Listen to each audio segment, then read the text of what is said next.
Hey everybody, so I was hoping that the next video I spoke to you to be under greater terms, in a much more favorable situation for me, but unfortunately I don't really have that luxury. I'll start from the beginning.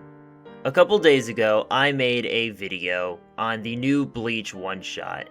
Basically a discussion on it and my thoughts about a certain aspect of the chapter, specifically Ichigo's son, Kazui. And that video did pretty well. In the course of the around, I'd say, 20-something hours it was up, it reached around 2,000 views. For my channel, I'm a pretty small channel, that does pretty well. That's a really successful chapter review type video for me. Unfortunately, that success was not allowed to continue, as I received the first strike on my channel and that video was taken down. Naturally, I was very upset by this. I was frustrated, furious even. I am still very pissed off about it, and that's probably not going to fade anytime soon. So, what did I do about this? Well, since this is my first strike, I was ignorant on exactly how to approach this, and I kinda had to learn about this all on my own, but I'll lead you down the path I took. So the first thing I did was look at the strike. Now, the strike itself was very ambiguous as to what it appears I did wrong. Most copyright strikes have a specific timestamp marking what content in your video was a violation. This had no such timestamp and basically just marks the whole video as property of Shueisha. The problem with this is that it gives me no idea what was the violation. Now, when I do get this strike, it allows me to get the email of the person who filed the strike against me. And the email, which I'll put on screen right now, well, is this email. You're putting it on screen right now. I think it's shueishachizai@gmail.com. This is not an official Shueisha email. This is not an email that belongs to the legal team of Shueisha. So this is just someone pretending to be Shueisha so they can claim videos, and YouTube has no system in which someone has to confirm their identity to make such claims. That's gonna be important later. This story doesn't end soon. So, what can I do about that? Well, one of the first things I did was I went to Twitter and contacted Team YouTube on there, basically asking them, hey guys, what the fuck? They gave me some really bad advice. So the first thing that YouTube recommended I do was file a counter notification, which is basically a legal action which basically says, hey YouTube, you guys need to put the video back up. This is not a good strike. This is not right. The problem with this is, because it is a legal action, it requires me to submit my personal information, and that personal information is sent to the claimant. And the claimant is not Shueisha, not a company, not any sort of official body that represents anything. It's just a random dickhead who struck my content. I'm not giving my personal information to that. Now, when I tweeted to Team YouTube, they had something very nice to say to me. They said that I should not publicly share this person's email.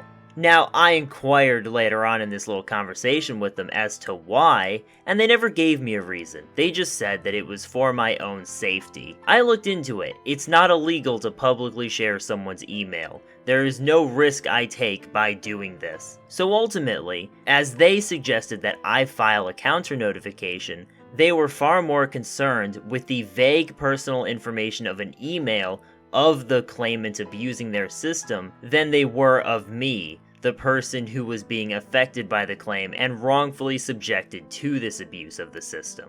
Ultimately, Team YouTube was no help. All they gave was scripted answers that didn't answer my questions and refused to give any actual assistance. It's honestly about what I expected, but I had to give it a shot anyway because, well, then I could at least say I tried that. I don't know. I don't have a great answer for that. I'm still kind of pissed off. Now, my other options when dealing with this claim are as such. I can wait 90 days without getting another claim, which is not guaranteed, by the way, with this person who can just claim any video. But if I don't get any claims, I can outweigh this claim, and in 90 days, it'll disappear. The strike will go down, and I won't have anything to worry about until this jackass claims another video. My other option is, since it gives me the email of the person who made the claim, I could send them an email and ask them to take down the strike. I did this. I asked rather nicely, and I hope they follow through. And I very much doubt that I'll even get a response from them. I doubt they'll take down the claim. I doubt they'll do anything as I would like them to do. That's just how this works. Now, I did speak with some people about my situation, and the best we can figure out is that the person did this so I would file a counter notification, and then they would have my personal information for whatever purposes they could seek with that. And by the way, when I say personal information, it's nothing small. It requires me to give my legal name, my physical address, and my phone number. That is all personal information that I am not comfortable with sharing to random people on the internet. So basically, none of my options are good. YouTube has no system to protect its content creators, and it makes everything useful for people who want to do stuff like this and falsely claim videos. And yes, even if this was the actual Shueisha that was claiming my video, it is still wrong.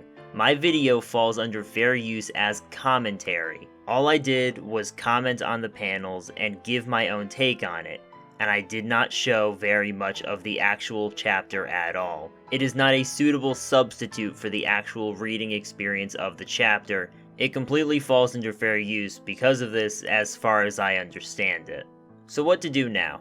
Frankly, I'm not sure. I wanted to tell you all what happened, but because of this, the future of my channel is very uncertain. This was always a day I knew would come eventually, when the system would be abused and I was the one who was at the brunt of this exchange. But I was hoping it never would. It was something I greatly feared, and this is the hurdle that many channels must cross in order to become a bigger channel. Frankly, I really don't know what's going to happen. I looked into that email that was used, and apparently this person has a history of pretending to be Shueisha and taking down larger channels than myself, although they do particularly focus on smaller channels like me as well. I guess we'll see what happens. Maybe I'll make a backup YouTube channel, and if I make that, I hope you guys will subscribe, but I don't know. I'm a little scared. I'm even more angry about it than scared. Yeah, I don't know. I guess we'll just see where this goes. I'll keep you guys updated on the situation as far as I understand it, but yeah, I genuinely have no idea what's going to happen. I'm going to keep working on videos, although this does kind of kill my motivation, to be honest. Next video is on One Piece. I'm really proud of how this is going to turn out already, even though I haven't even started it. I'm really looking forward to making it, honestly. But there is always that uncertainty that I'll get 3 strikes and then I'm done. It could happen at any moment, and that is nerve-wracking to say the least. I can't really do much at the moment. If it goes too far, I am definitely going to make this a legal issue. I have no doubt in my mind. I have spent the last year building up this community, and it is something I'm very proud of, very pleased with, and I love having all of you watch my videos. It has been an absolute pleasure engaging with you all, no matter what happens from here on out. I guess we'll see. I've been saying that a lot, haven't I? I don't know. I'm a little scatterbrained at the moment. But thanks for watching this video. Thanks for, wanting to be updated with what's going on. Take care and make sure to have a wonderful day.